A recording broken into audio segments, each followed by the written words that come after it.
everybody. You are welcome to this edition of Retirement Clues.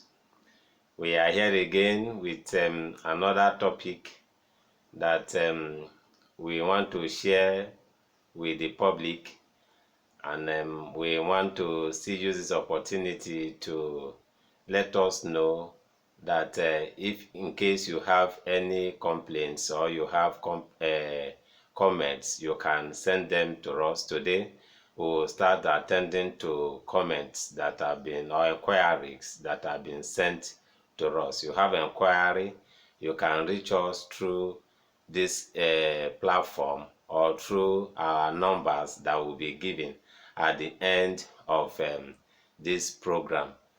Feel free to send your complaints, your comments, send them to us.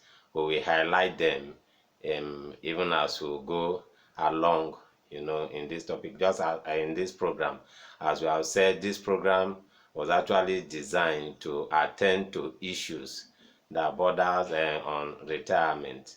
If you have any complaint, just like the one we are going to attend to today, you have complaints, you have issues, or you have even solutions, because nobody knows it, or share your solutions with us, then we will bring them up here for other people to hear them.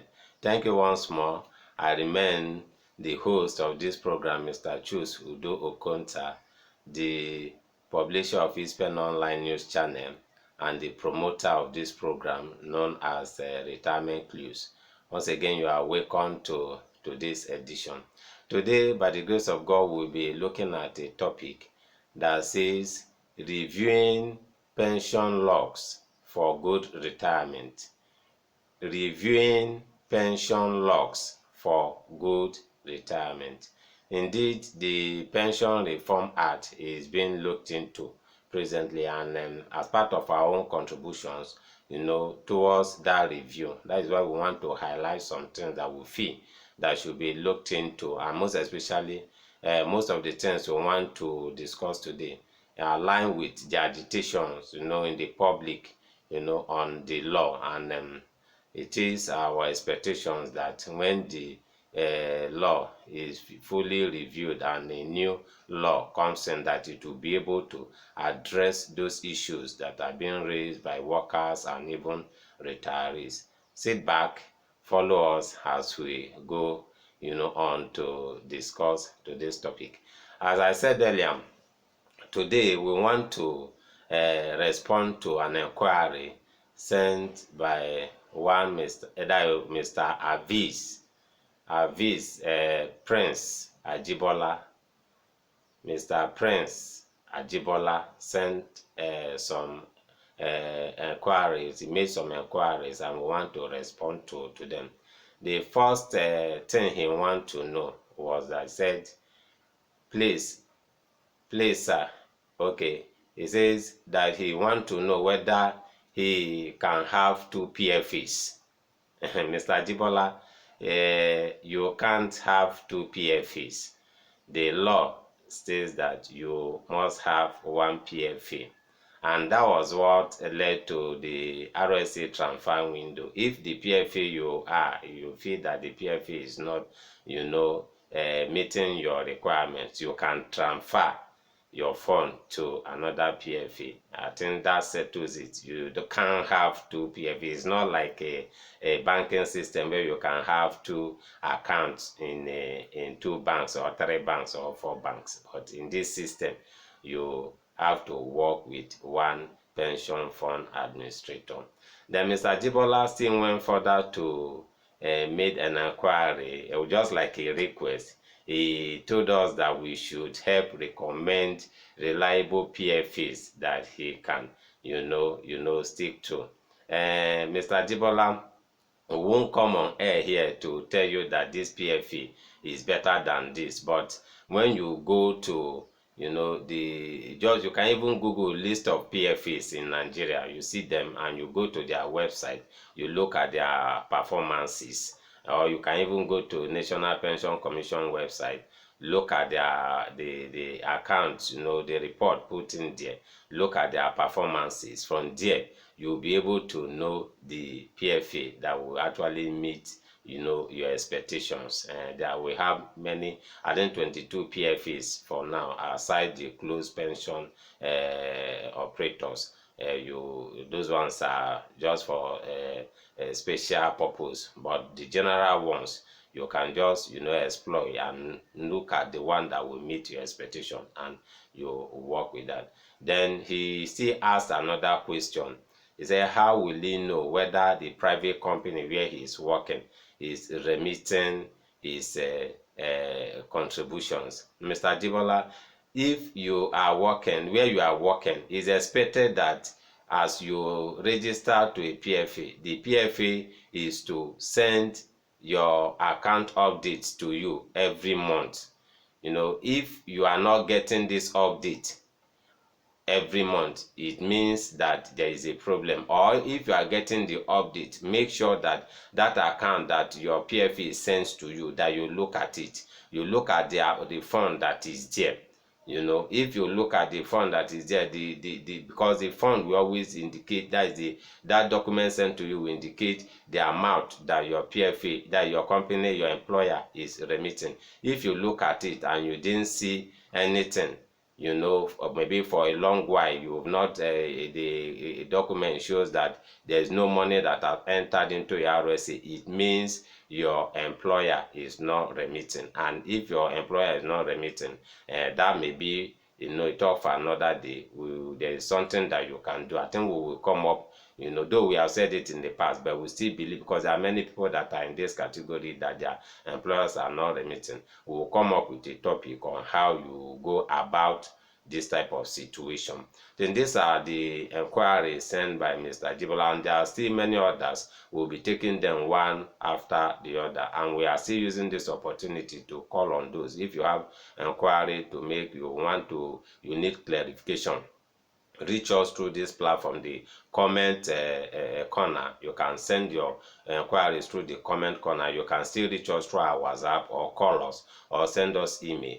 We will attend to those inquiries. Thank you, Mr. Jibola, for sending these inquiries, and for others, we still look up to your own inquiry. We want to hear from you. We can just do it, or maybe you have solution, share your solutions with us and we will bring it up here. Thank you very much for giving us your attention. And let's go into the topic that we have today, which is reviewing the pension law for good retirement. The law that was made the first time that the Pension Reform Act came into operation was in 2004, and that law states many things, and until 2010, after 10 years, the law was reviewed, and presently the law is still being worked on, it's being looked into by the National Assembly, and we are believing God that this year a new law may emerge.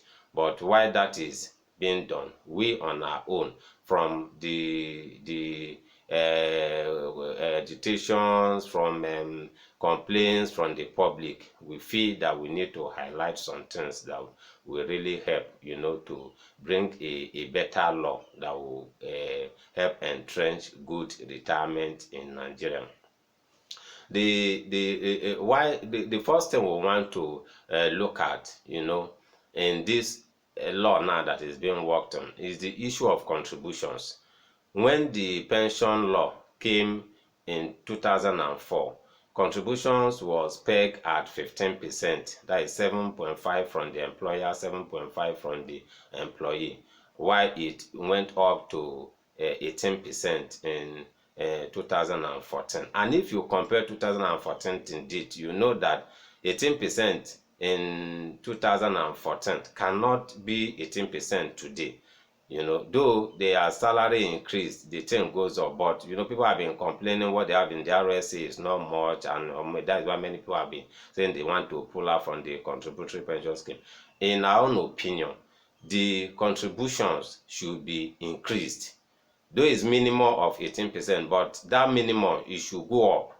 We should go up. It won't be too bad that we even have 30%, so that at least when people retire, they have something. They can make it 20% for the employer, 10% from the employee. It will really go a long way to show up what people have in their RSA. What we are advocating here is that the contribution rate should be looked into. It can be up to almost 30%, so that at least people will have something, when they add up voluntary contribution to, and when people retire, they have something huge to fall back on. That is the first thing we want to look at, that in reviewing the pension law, the issue of contributions should be looked into properly. It should go higher than the present 18%. Another thing we want to look at, the issue of en bloc, which is the amount paid to some people that maybe the amount didn't get up to a certain rate that will enable them to buy annuity and program withdrawal. Presently, as it stands, he said if your amount is not up to 550,000, they pay you off. That means you are not qualified for pension. We are advocating that the en bloc should be moved to at least 1 million. That 550 is nothing. Because there are people that have been calling us, telling us, say, I have 1 million in my account. They should just let me take it. Let me go and sort out what I have. At least 550 as at 2004. What 550 we do as at 2004, even 1 million now can't do it. We know the price of things have gone up, inflation has gone up, and that 450 is not obtainable this time around. I think the amount should be moved up to at least from 1 million. If your what you have in your account is just 1 million below, they should pay you off so that you can go and take your money and do whatever you want to do. We believe when this is done, at least people, all this agitation will come down. They should look at en bloc. The another one that we want to quickly look at is the 25% out of job benefit. We are advocating that the 25% out of job benefit should be increased to 50%. Because we are saying that in this country there is no job, people are looking for job. If somebody has worked in an organization and the person has worked, and maybe after, like, the person is, let's say the person is like 30 years, or and the person has issue with his organization, instead of the person looking for another job, because you say if the person did not get to another job within 4 months, he should just access 25%. The person can decide, I don't want to work with another person, let me set up my own business. And that is why we are saying, if somebody has up to like 2 million in his account and the person is out of job, give the person 50%. Let the person go and start something for himself. Let the person start small. Before you know, that person will become another employer. That gap of 25%, we think, is not, with the present situation, is not something that is really good. The en bloc should be, that is the 25%, should be moved to 50%. That is what we are advocating here. Another thing that we are calling on the people looking at the law is to look into is the issue of lump sum. Though the committee has been set up to, we don't want to preempt what they are going to come up with, but we are saying that the issue of lump sum should be looked into critically. They should look at it, because there are some people that are agitating that it should be made optional, that at the time that they retire, if you feel that maybe you are working, you have other sources of income, you want to take your money out from the system, those things should be considered. But we know that the experts know what to do, but the issue of lump sum should be looked into properly, because some people will always say those 4 variables that are used to determine that is not in their favor. That is why we have 2 cases now where people are calling for 50%.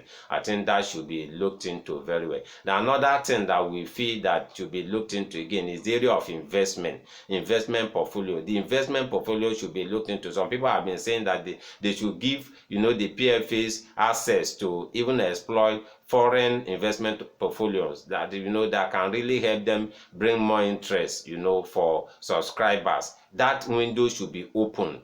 The more opportunities should be given. The investments that are presently available, that is why you see almost 70% of the fund is invested in federal government securities. But if people know that they have other investment outside the shore of this nation that can really give them something, they will move their fund there. Investment should be looked into. Then the last one that we want to talk to again is the area of voluntary contributions. The area of voluntary contributions should be looked into. The process whereby employees are allowed to contribute through their employer. Many people have kicked against it because employer that is not even remitting what the employee is contributing, and some employees, they even deduct from the employers, they deduct from the employees and they don't even remit. How will people be sure that when they even give them a standing order to deduct more money from their account, that they will remit it?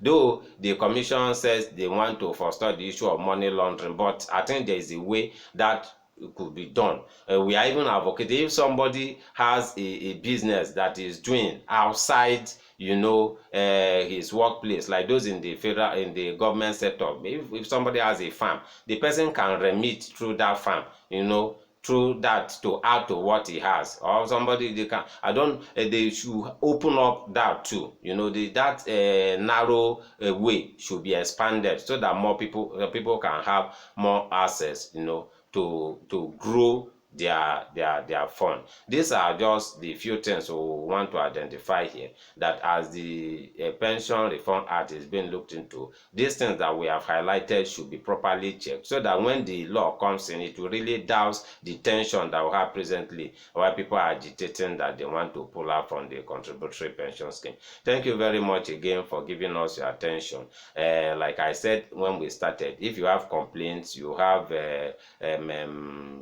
success stories to share, reach out to us. We will bring them up here. Or you have recommendations, send them to us. We will highlight them.